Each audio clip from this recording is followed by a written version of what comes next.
Wash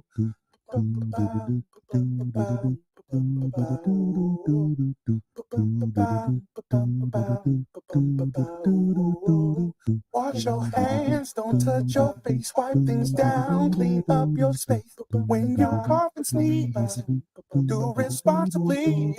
If you feel you're getting ill, isolate at home and chill. No, you're not alone. Please pick up your phone and call 206-477-3977. Can count it 206-477-3977. Public Health 206-477-3977. Can count it 206-477-3977. Public Community Radio Station will provide you with more information. Say Rainier Avenue Radio. Your community radio station will provide you with more information. Rainier Avenue Radio. 1, 2, get down! What's up, big and little homies? This is Mas Vida Mara Ere, host of Seattle Sports Weekly on Rainier Avenue Radio World, your one-stop shop for Seattle sports. We cover preps, we cover college, we cover pro, we cover it all. Huskies, Mariners, Seahawks, Garfield, South, Roosevelt, Petro, King County. This is where you want to listen to for all the sports that's happening in Seattle. Seattle Sports Weekly on Rainier Avenue Radio World.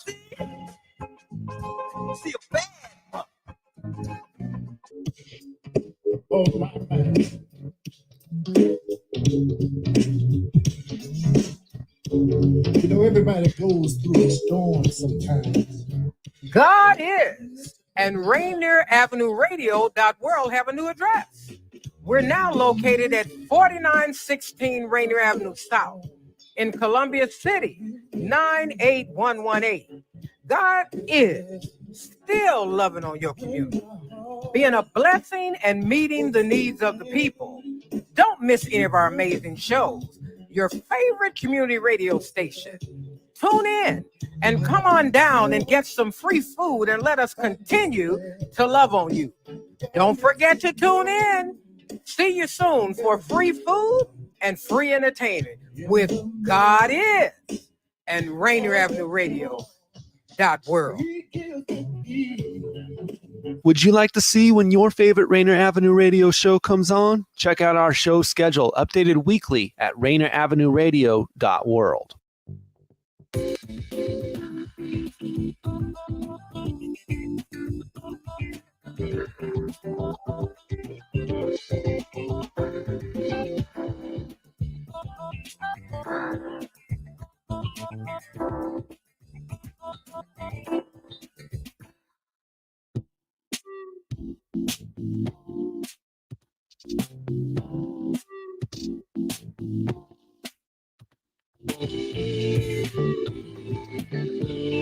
And thank you for joining another episode of Real Estate and Money. My name is Tina Lombard. I'm with Bank of England Mortgage. And I'm Violeta Strash with Coldwell Banker Danforth. Yes, and we are going to be talking to you today about Thanksgiving. Welcome to our Thanksgiving episode, and we're thankful for you. Yes, every week that you join us, we're so grateful, and grateful for Daniel, too, who is our manager in the background, helping us out every week. So thank you, Daniel.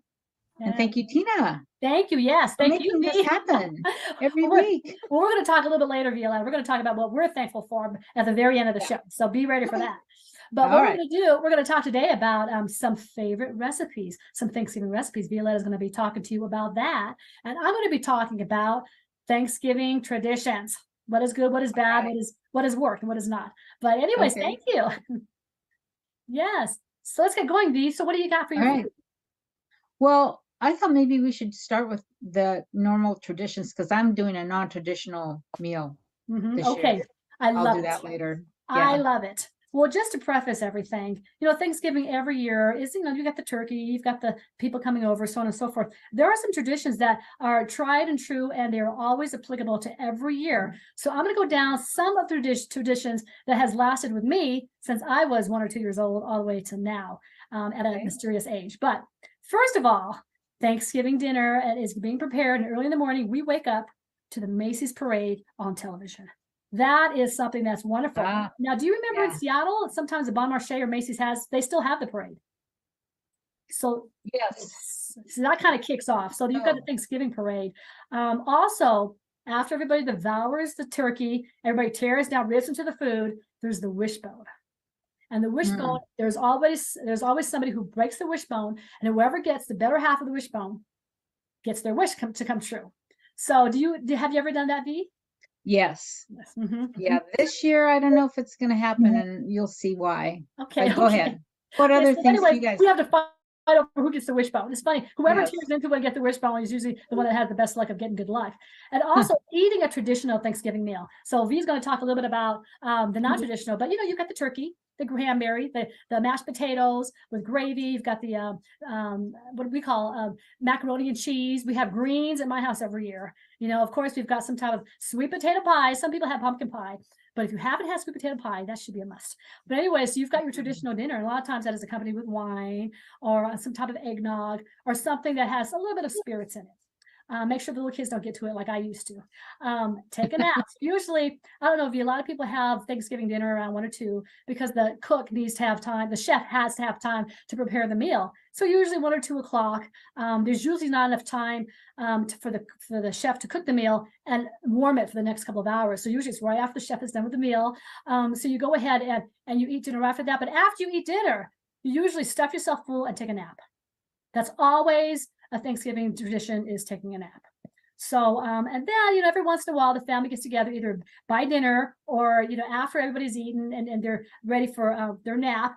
Everybody goes around the house and they talk about what they're thankful for.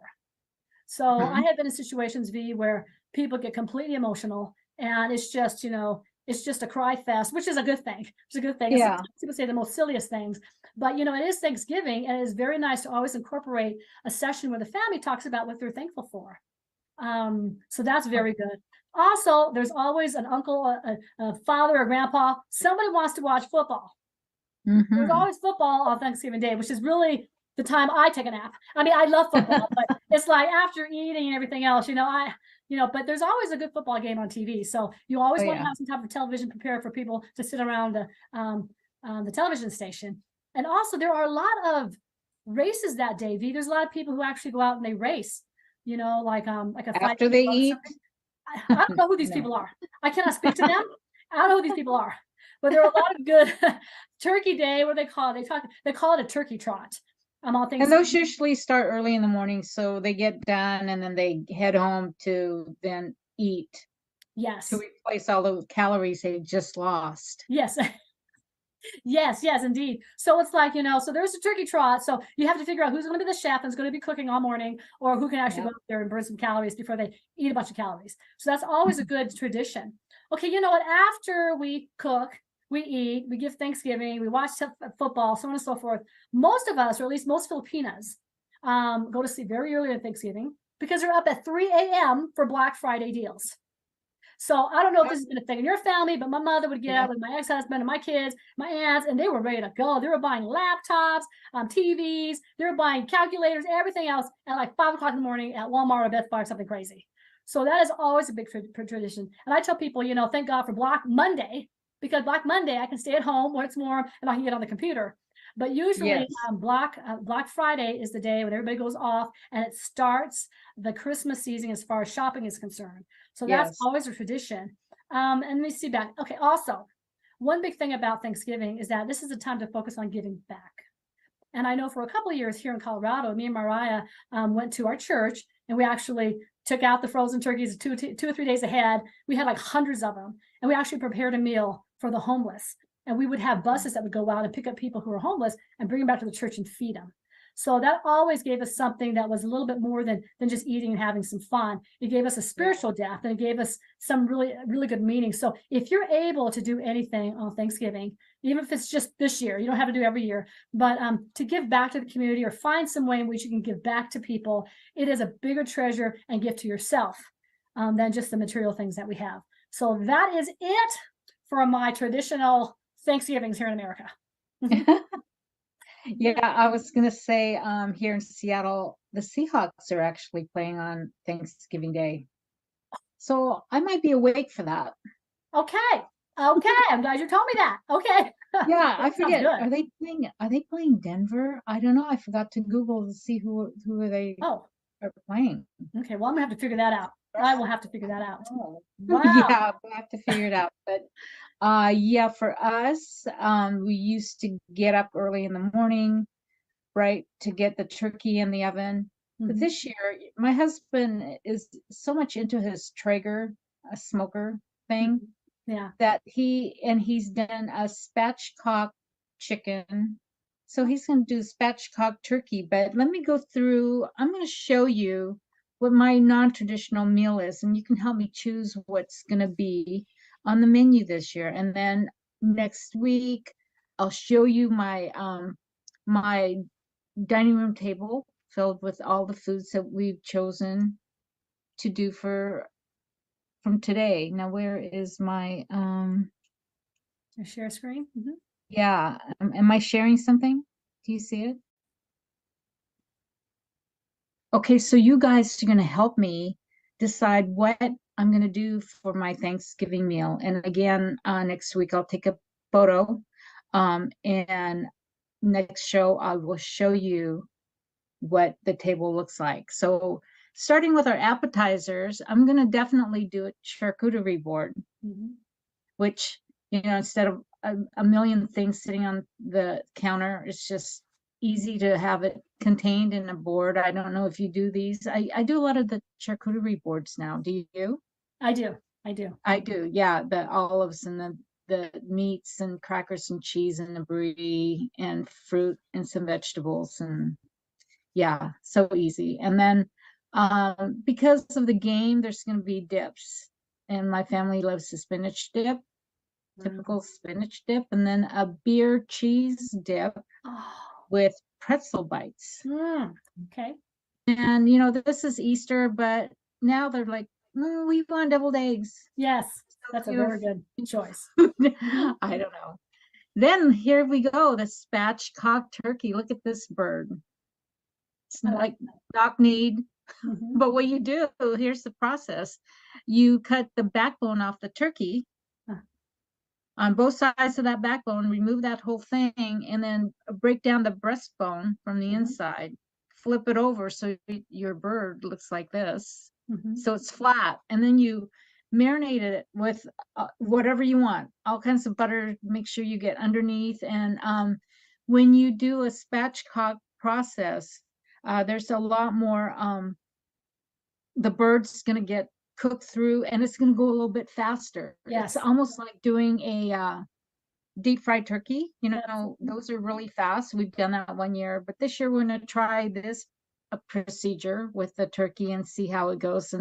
And the skin gets crispy and all that. And we'll have the traditional turkey gravy from the drippings, but I also love the Filipino lechon sauce as my gravy for my turkey. Oh, I hadn't even thought of that. Yes, I will do No one that else this in the year. family is gonna, Absolutely. eat that, but it's a Filipino thing, right, Tina? Absolutely, yes. And then along with the turkey, I think I'm going to do this is a lobster risotto for my starch. Oh, I'm just going to do a risotto of some sort.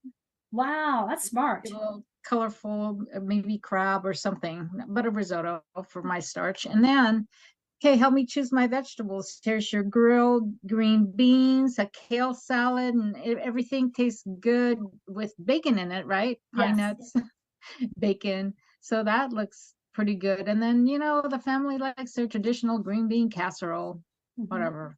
Yeah. This is a arugula salad.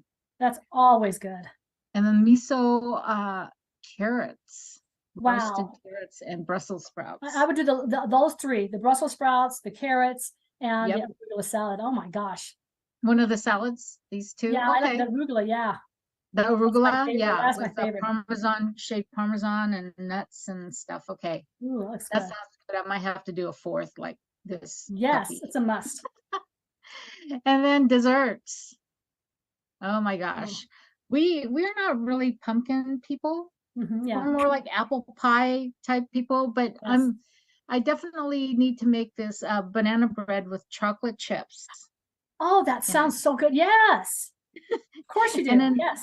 And I would like to do a sorbet because it's refreshing and light, and because you're going to eat it with all these. Here's something called a carmelita.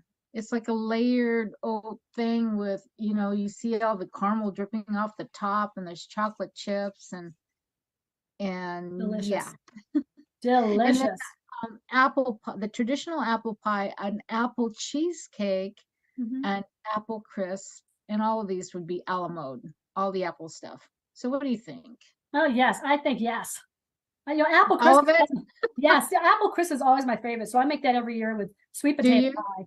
But it's like, but you having the banana bread with the chocolate chips and the sorbet, I'm adding that. I'm adding that. Or I'm coming over to your house. One apple thing. Yes. That's just, yes. This might be the easy option. But yeah, that's going to be my Thanksgiving table. So thank you for giving me your suggestions on what it should be. Wow, I may just come to your house. I think it'd be cheaper for me to just get your flight to your house. Yes, you're more than welcome to. Oh, yes, and I have spare rooms. You've tempted me.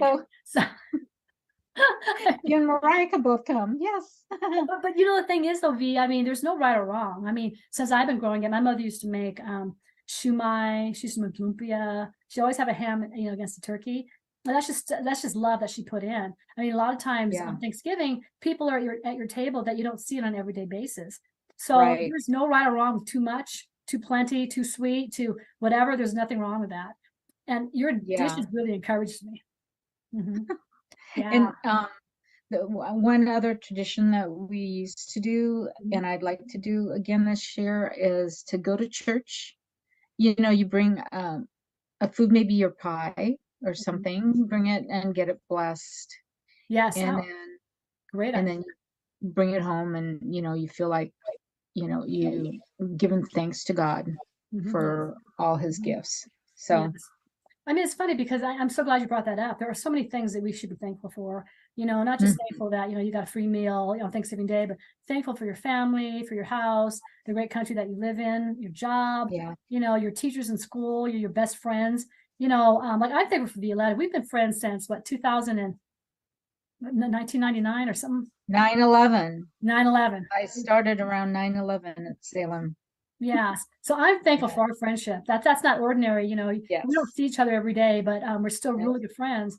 I'm thankful for my family, where I live, everybody in my past, but I'm thankful for so many things.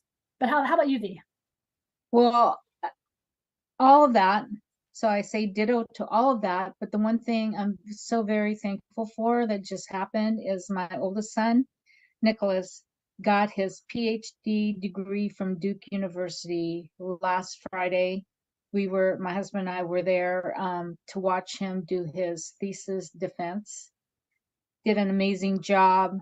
And then that presentation went for about an hour. He was grilled by a committee of professors for another hour and a half. Wow. And at the end of the day, we celebrated with champagne, orange juice, and cake that the department brought in for him, and he is now Dr. Nicholas Strash. Doctor! Whoa! Dr. Very thankful for that. And 6 years of going to Duke University in the midst of COVID too. Yes. Added an extra year there. But he's all done. So excited for him. That's great. Well, it's funny because those little things you just don't, you take for granted. Your kids going to school, and then graduating in a timely manner, and they're just blessing you and blessing everybody that they're going to help. Everybody he's going to help, But it's really something because V. The reason why I call her V because she's Violeta, and she calls me Ginger because I was named after Tina Louise, who played Ginger on Gilligan's Island. The beautiful actress on Gilligan's Island. Yep. That's what I was named after. So she calls me Ginger. So that's how close we are. But yes, if you do get a chance, go to church or go to a community gathering or something on Thanksgiving, make it more of what it is. you know. Oh, the other thing I wanted to say is I was so happy this couple days ago. I was at Food Lifeline here in Seattle, South Seattle, where we helped. It was a Coldwell banker event, and we were there to help package food for the homeless and back to giving to the community. Used to do that with Northwest Harvest, but now this is new to me, and there's so many opportunities out there. Union Gospel Mission, Hope Link, a lot of shelters that need help, and toy drives and all that. There's a lot that we can do to help our community in their time of need, and especially during the holiday season. Right. Well, it's something. Help. Yeah, my girlfriend, Sabrina Hayes, she actually runs as the director of the Kamida Center here in Aurora, Colorado, and it is a shelter for homeless, especially those who are fighting with addiction. And a lot of these people aren't there. I mean, people who are homeless or without, they're not bad people. Something happened to them, something in life happened. There was a death in the family. They were injured. They lost their job for, the company went out of business. So these people are not there looking for a handout. These are people in our community. These people are sitting right outside our gates that need help. And when you go there, like I brought my daughter a couple of years ago to feed the hungry, at Thanksgiving, and she saw girls her age, and she asked them, well, where do you live? And they said, well, we live on the street. And it was a very humbling experience for her. She gets mad at me because I don't buy her tacos on Taco Tuesday. But then you have got people, who have less. And a lot of times it gives you a wider awakening of what's out there that we actually take for granted, what we have. So, Thanksgiving is a good time to reflect. It's not just about eating food and getting together with people and partying over the weekend, getting great deals on Black Friday. But I think it's a good time for us to really reflect on our lives and what we're thankful for. I'm thankful here, Daniel. We're thankful for Rainier Avenue Radio. I tell you that much. Yeah. So, absolutely. Yes. Tony Benton and your crew. You guys are great. Yes. So thank you. Are we out of time, Tina? Yes, I think we're going now. Yeah. Okay. But yeah. So anyways, thank you for joining us next week here at Real Estate and Money. And if you have any questions or concerns, please give us a call. Our numbers are provided. But I'll see you next time. My name is Tina Lombard with Bank of England Mortgage. And I am Violeta Strash with Coldwell Banker Danforth. Thank you. Happy Thanksgiving to all. Be safe and don't eat too much, or you'll be in a food comatose and miss the whole game because you're napping like Tina. Yeah.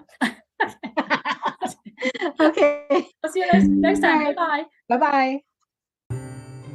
Maligayang Pasko from Real Estate and Money. I'm Violeta Strash. And I'm Tina Lombard with Bank of England. Feliz Navidad.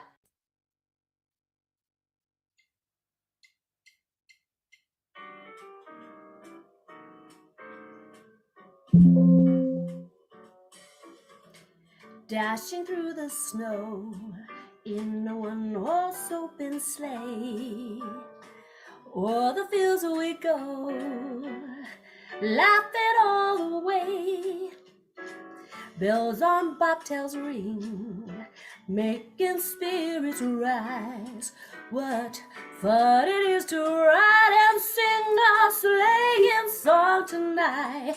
Oh, jingle bells, jingle all the way. Oh, what fun it is to ride in one horse open sleigh. Oh, jingle bells, jingle all the way. Oh, what fun it is to ride in one horse open sleigh. Merry Christmas.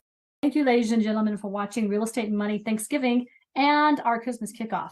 We want to acknowledge National Native American History Month and National Native American History Day. Native American History Day actually takes place the day right after Thanksgiving. It is famously known as Black Friday. However, it is actually Native American Heritage Day. Now, Native American Heritage Day is very important because there are so many stories out there that talk about the Thanksgiving Day being a peaceful and a wonderful thing between the English settlers and the Native American Indians. Well, I don't want to get into what is right, what is wrong, what is good, what is bad, but we need to acknowledge the history from the Native American side. Let me talk to you a little bit about what Native American History Month is and how it entails and so on and so forth. This is a special day where we can actually find out and celebrate the Native American culture, their accomplishments, their contributions, and their heritage. It's also a day where we should reflect on the grave injustices that they have experienced. The Native American History Day encourages Americans of all backgrounds to appreciate the indigenous cultures appropriately with ceremonies and activities. Schools are also encouraged to enhance their students' awareness of Native Americans by providing classroom activities focused on their history, contributions, and achievements. The United States House of Representatives initially passed the Native American Heritage Day Act of 2009, with technical adjustments made by the collective consent in the U.S. State Senate. The House of Representatives unanimously voted to pass the legislation again, including the Senate's adjustments. The legislation was then signed into public law by President Barack Obama on October 30th, 2009. I'm going to go ahead and read from the history of Thanksgiving from the Native American perspective, which is obtained from a blog, which is blog.nativehope.org. There are always two sides of a story. Unfortunately, when it comes to the history of Thanksgiving, generations of Americans have been taught a one-sided story. The dominant cultural and historical society that has been told from the perspective of the European colonists who landed near Plymouth Rock in Massachusetts in 1620. This version of Thanksgiving, the holiday commemorates peaceful, friendly meeting of English settlers and the Wampanoag tribe for 3 days of feasting and Thanksgiving in 1621. Every year, news outlets and social media are abuzz with Thanksgiving themes. There is little coverage of the fact that November is Native American History Month, or that the day after Thanksgiving, known to most as Black Friday, is actually Native American Heritage Day. The mainstream version of Thanksgiving paints a picture of courageous Christian settlers braving the perils of the New World and with the help of some friendly natives, fighting a way to make a new life for themselves. In the days around Thanksgiving, many educators focus on this happy story, helping students make American Indian headdresses out of construction paper and holding Thanksgiving reenactments in their classrooms. Very few teachers realize that construction headdresses and school reenactments create a generalized stereotype that Native Americans all wear the same regalia. These school activities also encourage young students to think it is okay to wear culture as a costume.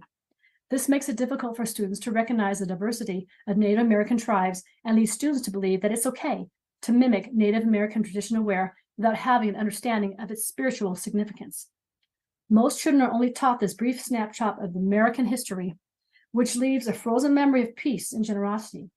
However, in a short time after these Thanksgiving events, circumstances and relationships between the European settlers and the Native American tribes drastically changed. Unfortunately, very few educators have the opportunity to teach students about the massacres of Native American tribes like the Pequot, which took place in the years that followed. They also do not mention American settlers robbed Wampanoag graves and stole food from them to survive during their first years on this continent. Here's a look at some reasons why Thanksgiving is a complex holiday and all Americans should approach with greater sensitivity. It's important to know that for many Native Americans, Thanksgiving is a day of mourning and protest, since it commemorates the arrival of settlers to North America and the centuries of oppression and genocide that followed.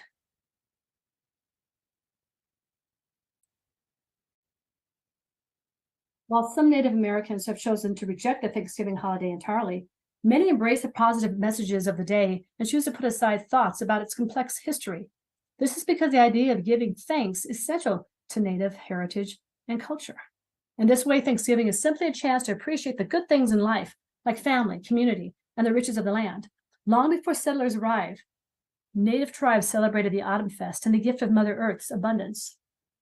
Native American spirituality, traditionally and today, emphasizes gratitude for creation, care for the environment, and recognition of the human need for communion with nature and others.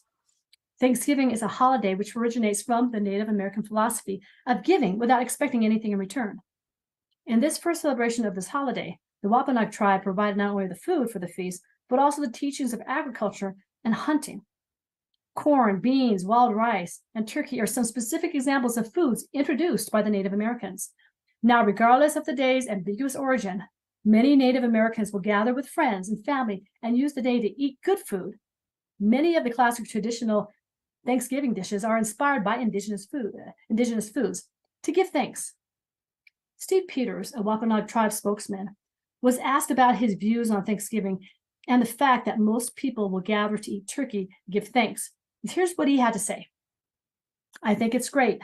My ancestors had 4 harvest festivals throughout the year, gathering with family, enjoying our company, sharing our blessings, and giving thanks for all that we have is a good thing. I say, have more Thanksgiving events throughout the year. I also ask that you take a moment in the day to remember what happened to my people and the history as it was recorded, and not the narrative that we have been given in the history books.